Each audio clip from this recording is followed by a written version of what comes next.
जिन ढूंढा तिन पाया गहरे पानी पैठ, मैं गौरी डूबन डरी रही किनारे बैठ। आपने जरूर सुन रखा होगा कि जिन ढूंढा तिन पाया गहरे पानी पैठ, मैं गौरी डूबन डरी रही किनारे बैठ। आपको मालूम है कोरोना समाप्ति की ओर है और आने वाले दिनों में परीक्षाओं का दौर शुरू हो जाएगा। वो 67 बीपीएससी हो या बिहार दरोगा की एग्जामिनेशन हो या विभिन्न प्रतियोगी परीक्षाएं। तो क्योंकि प्रयास होना चाहिए कि अपने लक्ष्य की प्राप्ति के लिए हर संभव प्रयास हो और बिना किसी भय के लगातार अपने लक्ष्य के प्रति कोशिश जारी होनी चाहिए। ये नहीं कि हम दूर बैठकर ये सोचे कि हम पास करेंगे या फेल। पास करने के लिए प्रयास करना होता है और प्रयास करने के लिए पढ़ाई आवश्यक होती है। लगातार आपको ढूंढना होता है। जो समुद्र में जाकर ढूंढते हैं ना, उनको ही विभिन्न प्रकार की मोतियां हासिल हो पाती है। किनारे बैठ करके ये सोचना कि हम अंदर जाएंगे तो डूब जाएंगे, डूबना तो होगा ही। तो चलिए हम लोग प्रयास करते रहें और ये कमाल की वीडियो होगी। मेरा पूरा विश्वास है कि इस वीडियो को आप अपने पास रखना चाहेंगे, अपने दोस्तों को शेयर करना चाहेंगे और हर उस प्रतियोगी परीक्षार्थी को दिखाना चाहेंगे जो आने वाले दिनों में किसी न किसी प्रतियोगी परीक्षा के माध्यम से अपनी सफलता का परचम लहराना चाहता है। भारतीय संविधान हमने शुरू की है और भारतीय संविधान के निर्माण की बात की जा रही है। तो भारतीय संविधान के निर्माण की प्रक्रियाएं वीडियो के भाग 1 में भी देखा है आपने। आज भाग 2 और ये अंतिम भाग होगा जो कि मास्टर वीडियो के रूप में आप तक रहनी चाहिए, आप तक पहुंचनी चाहिए। भारतीय संविधान के निर्माण से संबंधित कुछ महत्वपूर्ण तथ्य आप ध्यान से सुनिए, क्योंकि अगर आप इस वीडियो के प्रत्येक तथ्य को याद रखते हैं तो आपको किसी भी प्रकार की किसी भी रेफरेंस बुक की आवश्यकता नहीं होगी। वो पीसीएस के एग्जामिनेशन हो या किसी भी स्टेट पीसीएस के एग्जामिनेशन हो या आपका एसएससी हो या आपका रेलवे हो या आपका दरोगा हो, ये भरोसा हम आपको दे देना चाहते हैं। भारतीय संविधान के निर्माण की प्रक्रिया ब्रिटिश शासन काल में ही शुरू हो चुकी थी। आप जानते हैं कि पिछले कई वर्षों की मांग अंततः कैबिनेट मिशन के माध्यम से पूरी होती। कैबिनेट मिशन 3 सदस्यीय दल था। पैट्रिक लॉरेंस उसके अध्यक्ष थे, A B Alexander, sir Stafford Cripps उनके सदस्य थे। आपको मालूम है कि मार्च 1946 ईस्वी में कैबिनेट मिशन भारत पहुंचती है और भारत के विभिन्न नेताओं से मुलाकात करके जुलाई 1946 ईस्वी में संविधान सभा के गठन की प्रक्रियाएं शुरू हो जाती हैं। आप पहली पॉइंट याद रखते हैं कि संविधान सभा में 389 सदस्यों को चुने जाने की या मनोनीत किए जाने की बात प्रारंभिक दिनों में थी कि 389 सदस्य संविधान सभा में होंगे। 389 सदस्यों में आप जानते हैं कि 296 सदस्य का निर्वाचन होता है। उन 296 सदस्यों में से 292 ब्रिटिश प्रांतों के सदस्य होते हैं और 4 ब्रिटिश कमिश्नरी क्षेत्र के थे।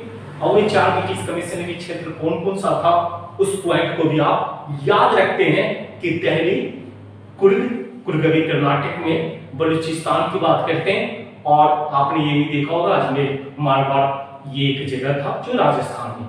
तो इन 4 कमिश्नरी क्षेत्रों से 4 प्रतिनिधियों का निर्वाचन होता है और 292 जो होते हैं भारत के विभिन्न प्रांतों से होते हैं। और जो भारत में देशी रियासत है, उन देशी रियासतों से 93 सदस्यों को मनोनीत किए जाने की बात थी।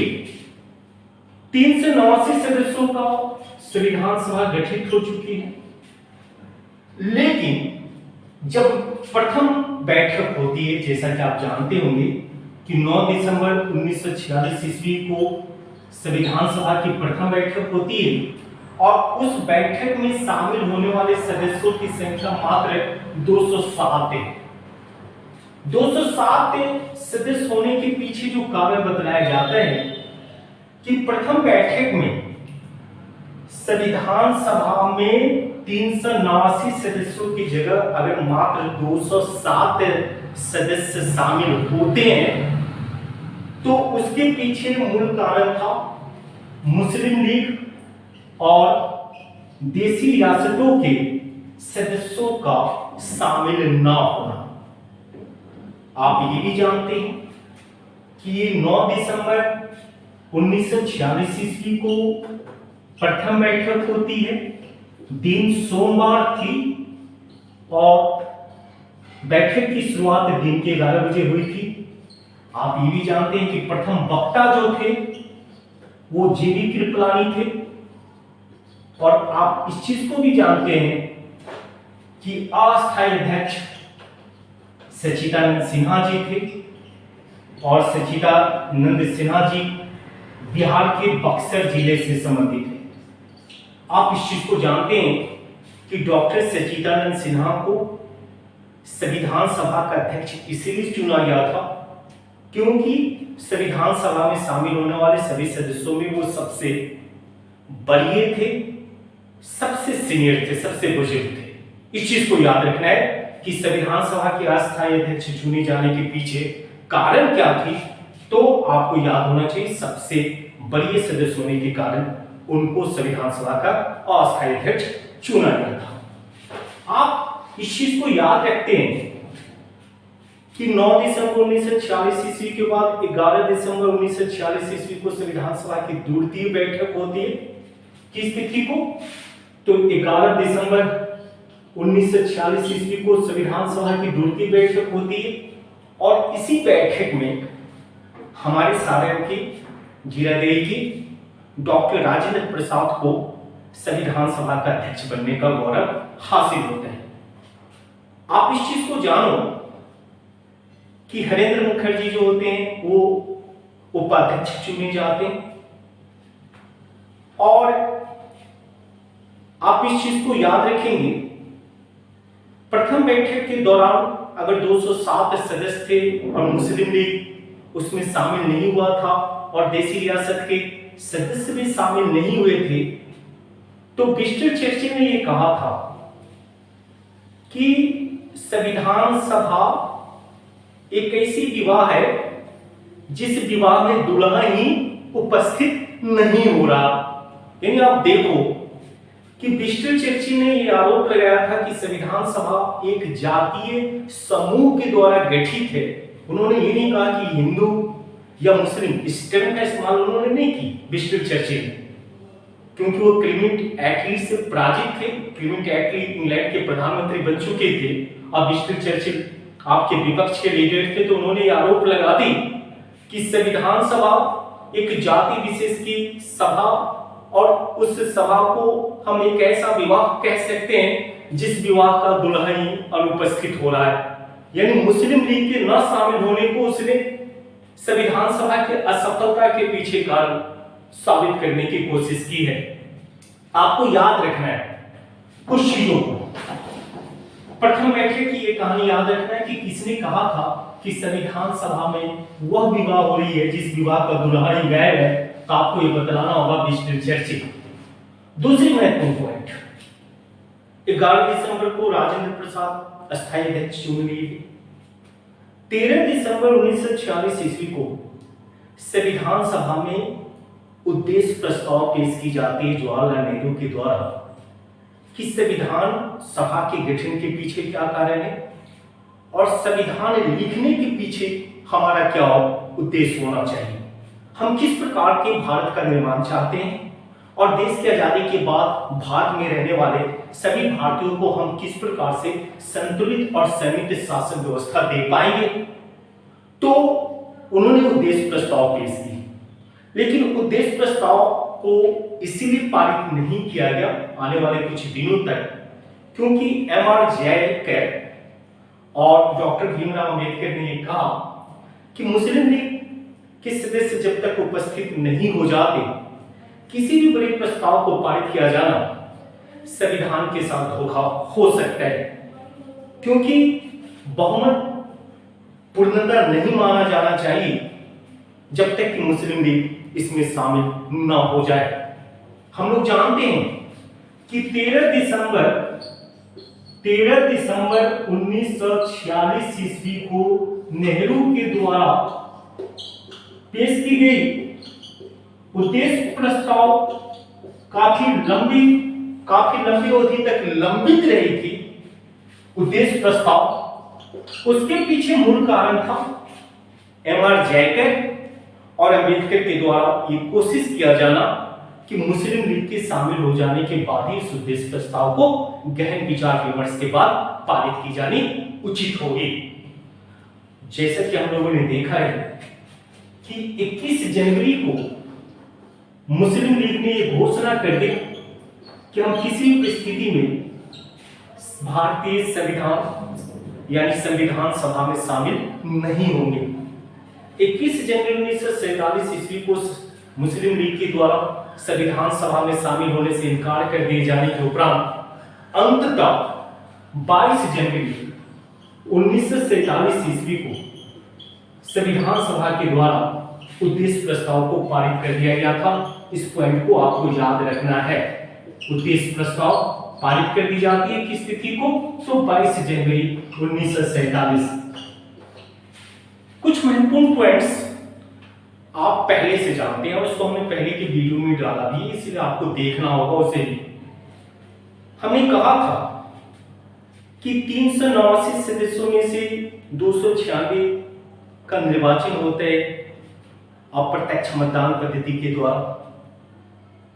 जो विभिन्न प्रांत थे उन प्रांतों के सदस्यों के माध्यम से प्रांतीय विधानसभा के सदस्यों ने अप्रत्यक्ष मतदान पद्धति के द्वारा 296 सदस्यों को चुना था और 93 देशी रियासतों के सदस्यों का मनोनयन की गई थी।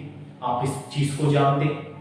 दूसरी पॉइंट आपको याद रखना है कि इन 296 और 93 सदस्यों में से 296 जिनका निर्वाचन होता है उसमें 208 सदस्य आपके कांग्रेस के चुन कर आते, 73 सदस्य आपके मुस्लिम लीग के चुन कर आए थे और 15 सदस्य अन्य पार्टियों से चुन कर आए थे। इस चीज को याद रखना है।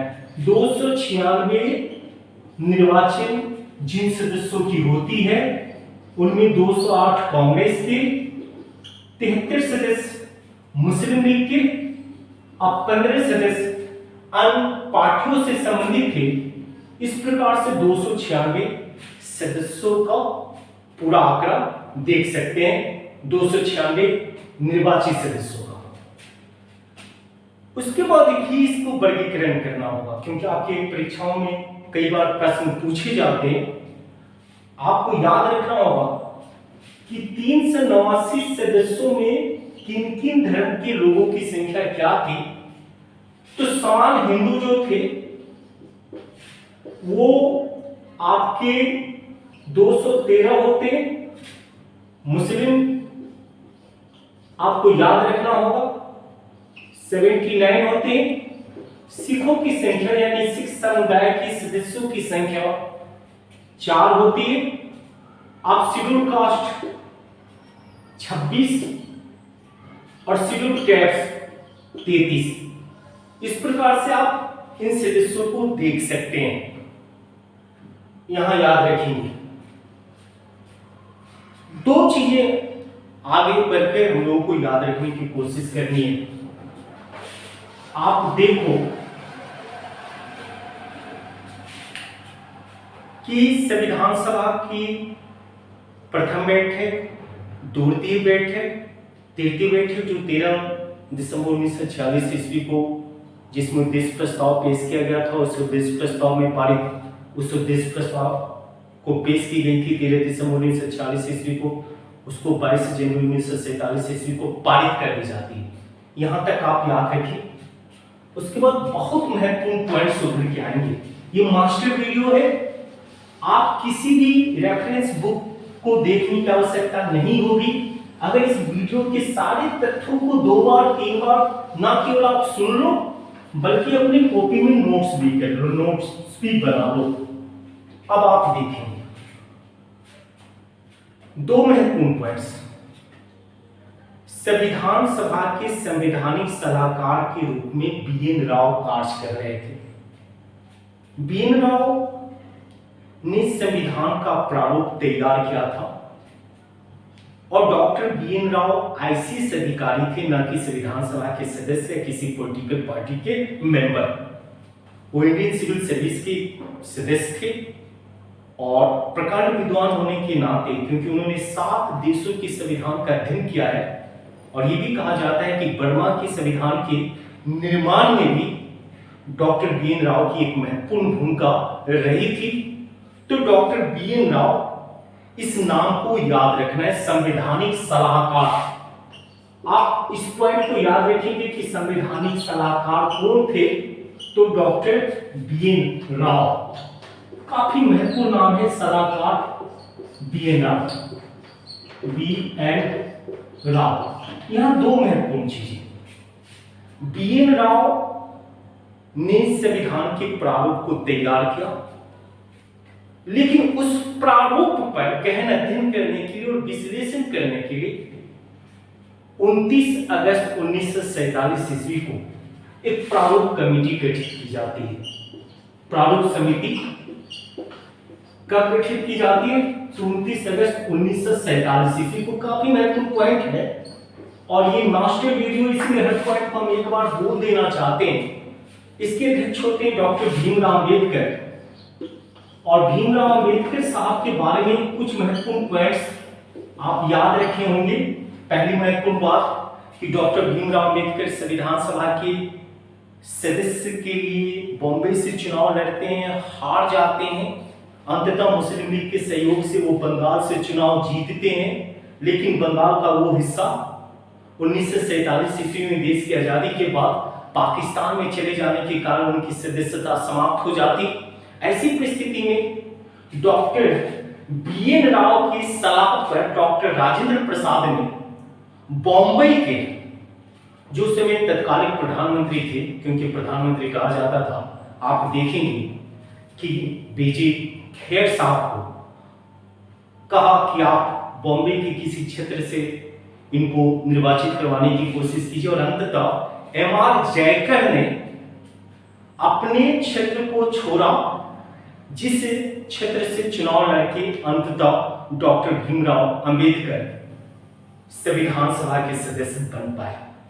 तो प्रारंभिक बॉम्बे से उनको असफलता मिलती है, बंगाल से वो जीतते हैं, लेकिन बंगाल से जीतने के बाद भी देश की आजादी के बाद बंगाल का हिस्सा जब पाकिस्तान में चला जाता, तो ऐसी परिस्थिति में वह पुनः बॉम्बे से जीत कर आते हैं। तो अगर आपके परीक्षा में सवाल पूछ दी जाए कि डॉक्टर भीमराव अंबेडकर संविधान सभा के सदस्य किस क्षेत्र से थे, तो आपको बॉम्बे बोलना होगा। अगर ये पूछ दिया जाए कि प्रारंभिक के दिनों में वो किस क्षेत्र से जीत कर आए थे, तो आपको बंगाल बोलना होगा।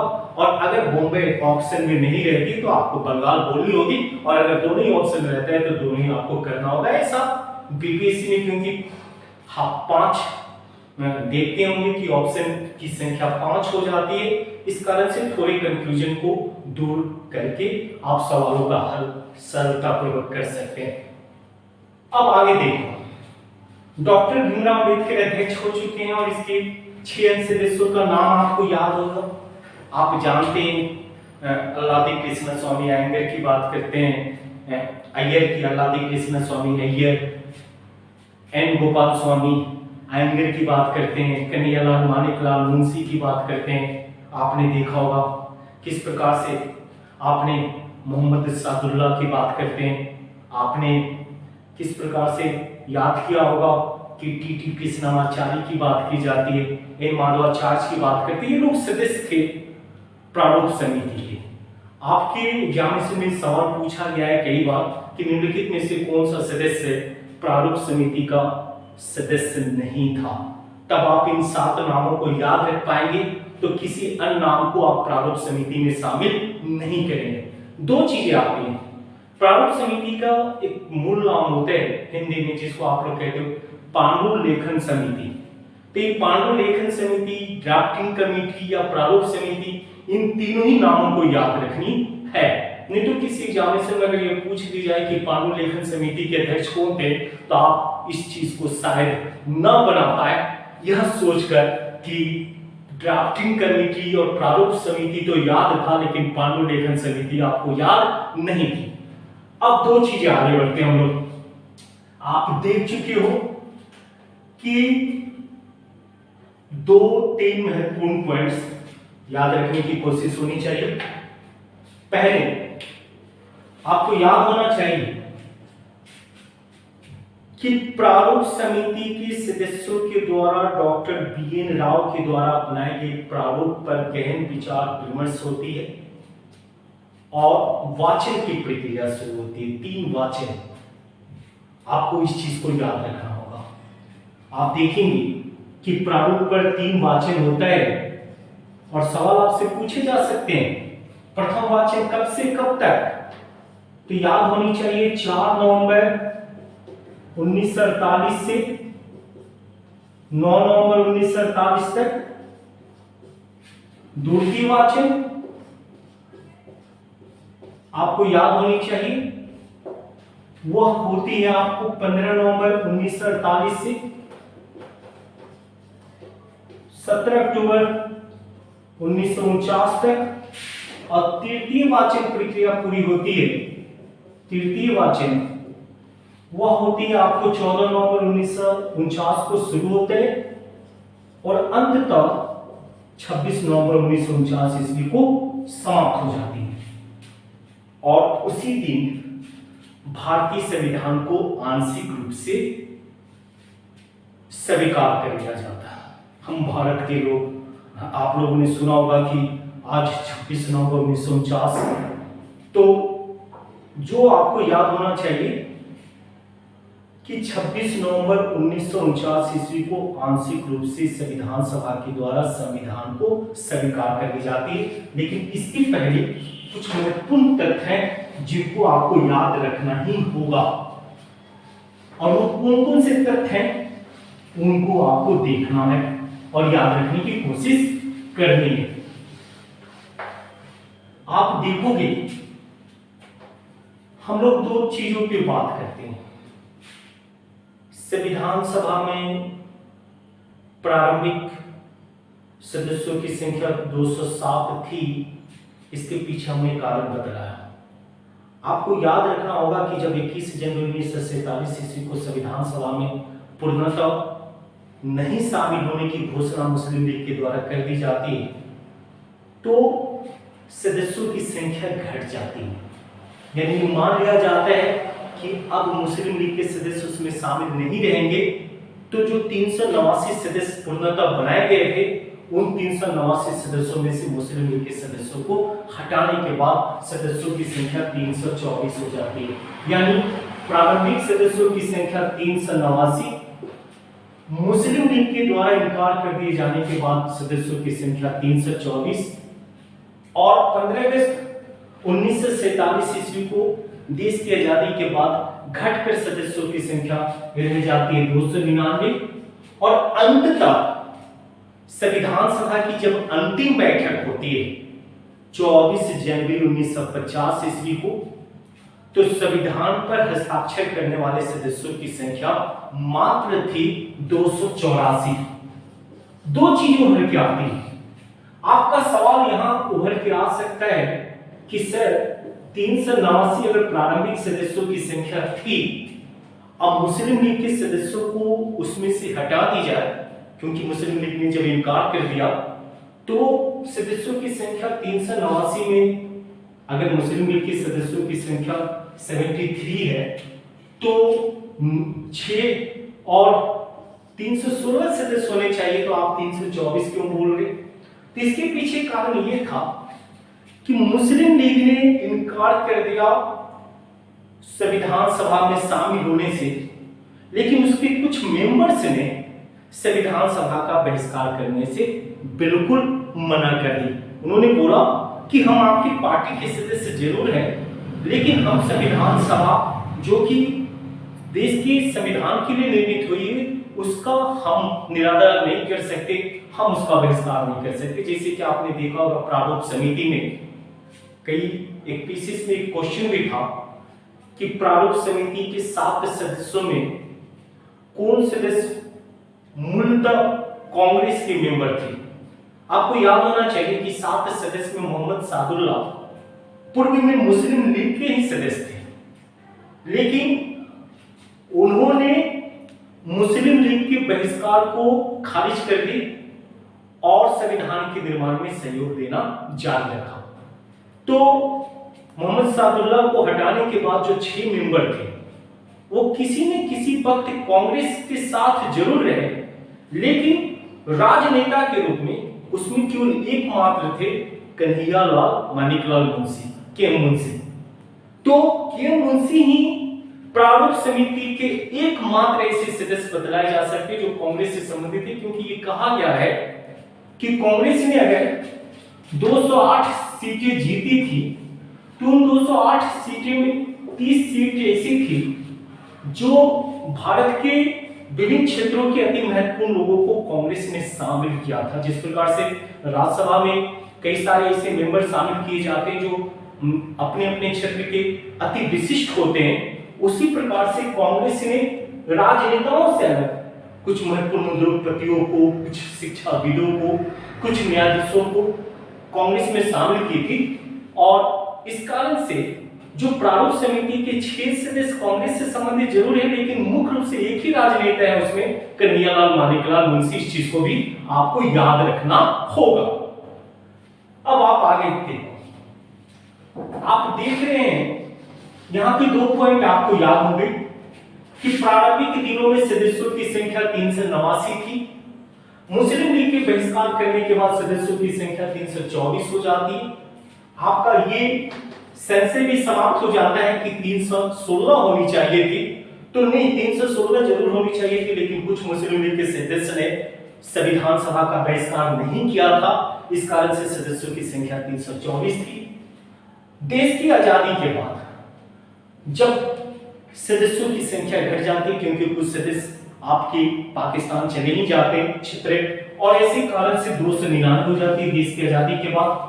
और देश की आजादी के बाद जो अंतिम रूप से संविधान तैयार हुआ था, उस संविधान पर हस्ताक्षर करने वाले सदस्यों की संख्या 284 रहती। तो यहां से कई सवाल पूछे जाते हैं। प्रारंभिक सदस्यों की संख्या 389, मुस्लिम लीग के बहिष्कार के बाद सदस्यों की संख्या 324, देश की आजादी के बाद यानी भारत की स्वतंत्रता के बाद सदस्यों की संख्या 299 और अंतिम रूप से हस्ताक्षर करने वाले सदस्यों की संख्या 284। यहां 2 पॉइंट याद रखना है। ये 284 सदस्यों ने संविधान पर अंतिम रूप से हस्ताक्षर किए और प्रथम हस्ताक्षर जवाहरलाल नेहरू ने किया था संविधान पे 24 जनवरी 1950 ईस्वी को। ये मास्टर वीडियो है, इसके बाद आपको कहीं से कोई पॉइंट खोजने की आवश्यकता नहीं है। और दूसरे और अंतिम अगर पूछा जाए तो डॉक्टर राजेंद्र प्रसाद प्रथम वह कौन थे? प्रथम वो कौन 284 सदस्यों में शामिल होने वाले सदस्य थे जिन्होंने हस्ताक्षर की थी? तो जवाहरलाल नेहरू ने संविधान पे। और अंतिम कौन थे? तो आपके डॉक्टर राजेंद्र प्रसाद। अब कुछ तथ्य को और देखिए, तथ्य भी याद रखने होते हैं। 2 चीजें आपको याद होना चाहिए कि जब हम कहते हैं कि प्रथम बैठक में शामिल होने वाले सदस्यों की संख्या मात्र 207 थी, तो उन 207 में शामिल होने वाली महिलाओं की संख्या मात्र 9 थी। इस पॉइंट को याद रखिए। लेकिन ओवरऑल महिलाओं की कुल संख्या आपकी 15 रही है संविधान सभा में। और इन 15 सदस्यों में से कुछ नाम आपको याद रखने हैं। सरोजिनी नायडू याद हो गया, सुचिता कृपलानी, प्रथम और एकमात्र मुस्लिम महिला सदस्य जो उसमें थी वो आपकी बेगम एजाज रसूल, एकमात्र बेगम एजाज रसूल। इस पॉइंट को कई बार आपकी परीक्षा में पूछे जाने की संभावना है कि संविधान सभा में शामिल होने वाली एकमात्र महिला सदस्य कौन थी। तब आप बोलोगे कि बेगम एजाज रसूल। अन्य लोगों का नाम आप याद रख लो, सुचित्रा कृपलानी हो, सरोजिनी नायडू हो, विजय लक्ष्मी पंडित हो, राजकुमारी अमृता कौर हो, ये 15 लोगों में है। दूसरी पॉइंट आपको याद होना चाहिए कि जो भारतीय संविधान 2 वर्ष 11 महीने 18 दिन में लिखी जाती है और दुनिया के सबसे लंबी लिखित संविधान है, तो इस संविधान पर आने वाले कुल खर्च जो थे वो 6 करोड़ 40 लाख। ये महत्वपूर्ण पॉइंट है। कहीं 64 लाख भी आपको मिल जाती है, लेकिन मुख्यतः आपको याद होनी चाहिए कि संविधान लिखने की कवायद में आने वाला कुल खर्च जो था वो 6 करोड़ 40 लाख की थी। तीसरी पॉइंट, भारतीय संविधान को लिखने के लिए संविधान सभा के कई सदस्यों के द्वारा विभिन्न देशों के संविधान का अध्ययन किया जाता है। तो आपने देखा होगा कि किस प्रकार से भारतीय संविधान को लिखने के लिए विभिन्न देशों के संविधान की अध्ययन की जाती है और कुल 60 देशों के संविधान का अध्ययन करके भारतीय संविधान की रचना होती है। मुद्दा आप इस पॉइंट को बिल्कुल याद रखेंगे कि 60 देशों के संविधान की अध्ययन की जाती है हमारे संविधान सभा के सदस्यों के द्वारा। आपको कुछ और मूलभूत चीजों को याद रखनी है। आप जानते हैं कि भारतीय संविधान सभा में संविधान लिखने के दौरान कुल बैठक जो होती है 11+1, इस प्रकार से 12 आप अधिवेशनों की संख्या देख सकते हैं।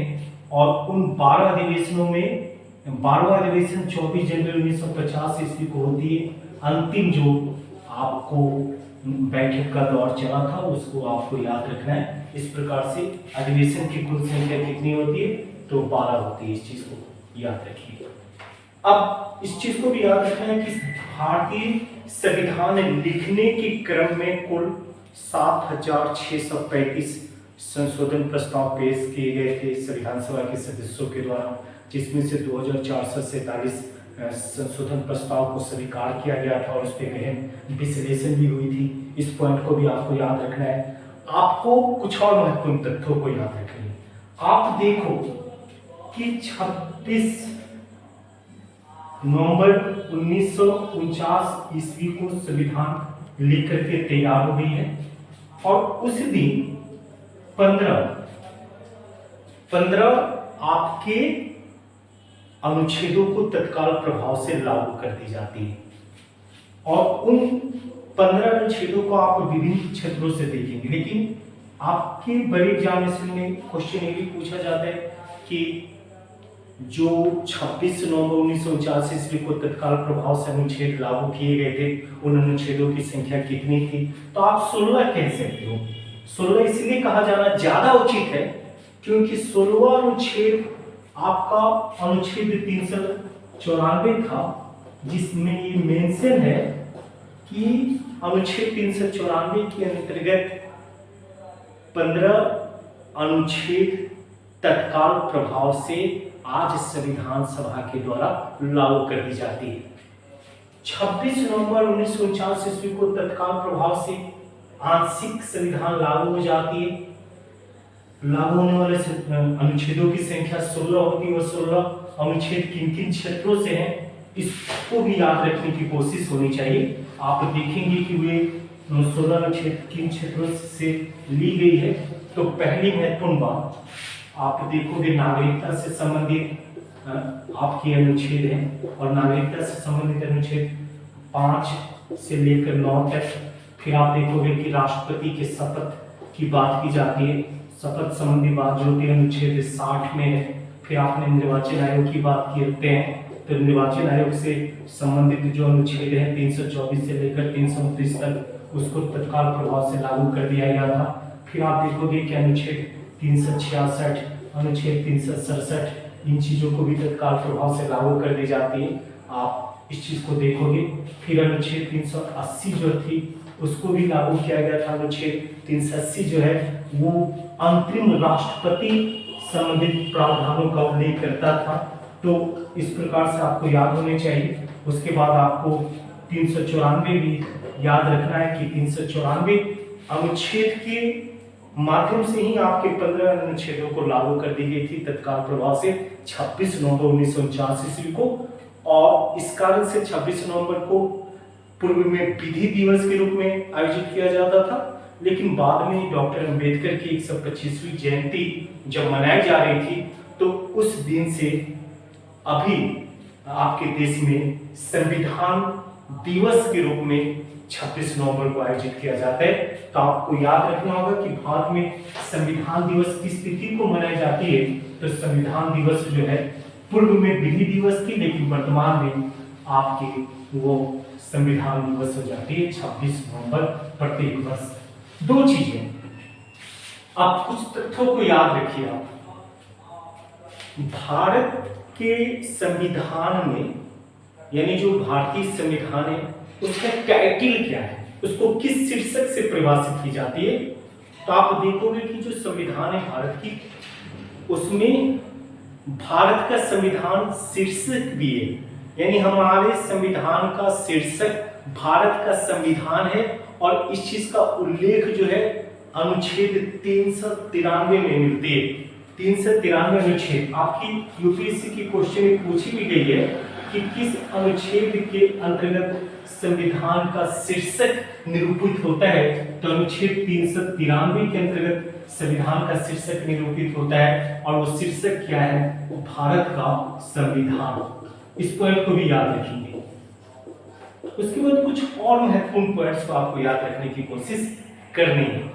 वो क्या क्या है, आप देखो कि जो भारतीय संविधान है वह 26 नवंबर 1949 ईस्वी को आंशिक संविधान लागू होती है, लेकिन पूर्णतः संविधान जब लागू होता है वो तिथि थी आपका 26 जनवरी 1950। अंतिम बैठक होती है संविधान सभा की, वो 24 जनवरी 1950 ईस्वी को होती है। और 24 जनवरी 1950 ईस्वी को संविधान में दो महत्वपूर्ण काम होते हैं। पहला तो संविधान पर हस्ताक्षर करने वाले सदस्यों की संख्या कितनी होती है, 284। और दूसरी होती है राष्ट्रपति का निर्वाचन। आपने देखा होगा कि डॉक्टर राजेंद्र प्रसाद का निर्वाचन हो जाता है। आप बोलोगे कि उनका निर्वाचन कौन करता है, तो एक्चुअल में संविधान सभा दो रूपों में काम करते थे। एक आपका संविधान सभा के रूप में और दूसरी संसद के रूप में। किसी व्यक्ति का निर्वाचन करना है तो संविधान सभा के सदस्यों के द्वारा वोटिंग करके की जाती थी। एक तरीके का आधुनिक संसद के रूप में आपका संविधान सभा काम कर रहा होता। संविधान सभा भी दो शिफ्ट में काम करती थी।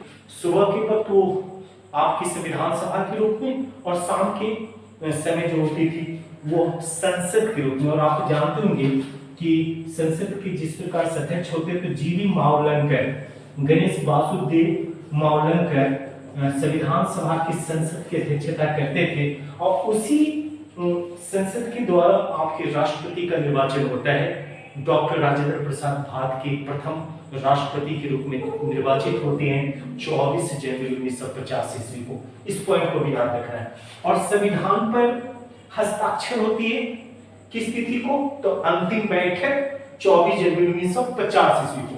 दो महत्वपूर्ण पॉइंट आप इस चीज को जानते होंगे कि भारतीय संविधान हिंदी और अंग्रेजी में हस्तलिखित है। जो इसकी मूल कॉपी है, अभी ये मूल कॉपी संसद के लाइब्रेरी में रखी गई है। हीलियम गैस से भरी हुई जो आपका देखेंगे कि बुक सेल्फ जो है उसमें रखी हुई है। लेकिन यह जो मूल कॉपी थी इसकी प्रतिलिपि वो हस्तलिखित है। और हस्तलिखित किसने लिखा है, तो आपको याद होना चाहिए प्रेम बिहारी नारायण राय जादा ने। इंग्लिश और हिंदी में मूल कॉपी को तैयार करने में हस्तलिखित हाथ से लिखी जाती है 6 महीने तक। और आपको ये भी चीज याद रखनी है कि इसको हस्तलिखित अगर बात की जाती है तो ये हस्तलिखित किसने हाथ से लिखा है भारतीय संविधान को मूल रूप से, तो उनका नाम है, कई एग्जामिनेशन में पूछा जाता है, प्रेम बिहारी नारायण रायजादा, याद होना चाहिए। और आप ये भी याद रखेंगे कि इन्होंने जिस पेन का इस्तेमाल किया उस पेन का नाम था 303 नंबर थे उसकी, और 254 पेन का इस्तेमाल की गई है, और जो नीब होती थी उस पेन में उसका नाम था होल्डर। इस पॉइंट को याद रखेंगे आप कि प्रेम बिहारी नारायण रायजादा ने भारतीय संविधान की मूल कॉपी को अपने हाथों से लिखा है इटालियन लिपि में। 3 से 3 नंबर के पेन को वो 254 पेन इस्तेमाल करके उसमें जो नीब रखी होती थी, होल्डर नीब रखी जाती थी। और आप भारतीय संविधान की मूल कॉपी में देखेंगे कि उनका नाम प्रत्येक पृष्ठ पे है, और अंतिम पृष्ठ पे उन्होंने अपने नाम के साथ अपने दादाजी के नाम को भी मेंशन किया। यह काफी महत्वपूर्ण हो जाते हैं याद रखने की दृष्टि से। और दूसरी कि आप संविधान में जो विभिन्न प्रकार के चित्रों को उकेरा गया है, उस चित्र को उकेरना का काम जो है नंदलाल बोस के द्वारा की गई थी। यानी संविधान में के विभिन्न पृष्ठों पे जो चित्र उकेरे गए हैं वो किसके द्वारा? नंदलाल बोस के द्वारा। इस पॉइंट को भी याद रखो आप, काफी महत्वपूर्ण है। अब कुछ और चीजें आप देखेंगे कि किस प्रकार से 24 जनवरी 1950 ईस्वी को जब संविधान सभा की अंतिम बैठक होती है तो वहां 2-3 चीजें और भी तत्काल प्रभाव से स्वीकार कर लिए गए थे, जिसमें था आपका राष्ट्रीय गीत और राष्ट्रीय गान। 24 जनवरी 1950 ईस्वी को ही इस देश के संविधान ने राष्ट्रीय गीत और राष्ट्रीय गान को स्वीकार की थी, राष्ट्रीय मान्यता दी गई थी। 2 चीजें याद रखने की है। आपको याद होना चाहिए कि डॉक्टर भीमराव अंबेडकर, जिनको संविधान का जनक और जननी दोनों के सम्मान से विभूषित किया गया है, महत्वपूर्ण पॉइंट। और जनक भी है और जननी भी है, माता और पिता दोनों ही संविधान के अगर किसी व्यक्ति को चिन्हित किया जाता है। और ये केवी राव ने, संविधान सभा के एक सदस्य थे केवी राव ने ही ये कहा था कि डॉक्टर भीमराव अंबेडकर जनक भी हैं और जननी भी है। बहुत महत्वपूर्ण पॉइंट। किसने कहा था? केवी राव, संविधान सभा के सदस्य थे। और दूसरी महत्वपूर्ण पॉइंट कि डॉक्टर भीमराव अंबेडकर ने 2 महत्वपूर्ण पुस्तकें लिखी। एक पहली हिंदू धर्म की पहेलियां, और दूसरी 1940 ईस्वी में डॉक्टर भीमराव अंबेडकर ने एक पुस्तक लिखी थी थॉट्स ऑफ पाकिस्तान, पाकिस्तान के विचार। कितने दूरदर्शी थे डॉक्टर भीमराव अंबेडकर, आप इस चीज से समझ सकते हैं कि उन्होंने 1940 ईस्वी में ही पाकिस्तान की कल्पना कर दी थी कि आने वाले दिनों में एक ऐसी स्थिति बन सकती है कि पाकिस्तान नाम के एक देश का उदय हो जाए। तो 2 पुस्तकों के कारण हिंदू धर्म की पहेलियां, ये एग्जामिनेशन में पूछे जाने की संभावना रहती है, और दूसरा पाकिस्तान पे विचार, तो इसको भी याद रखेंगे। और जो सर्वाधिक महत्वपूर्ण है 2 पॉइंट्स और, आप देखोगे कि भारतीय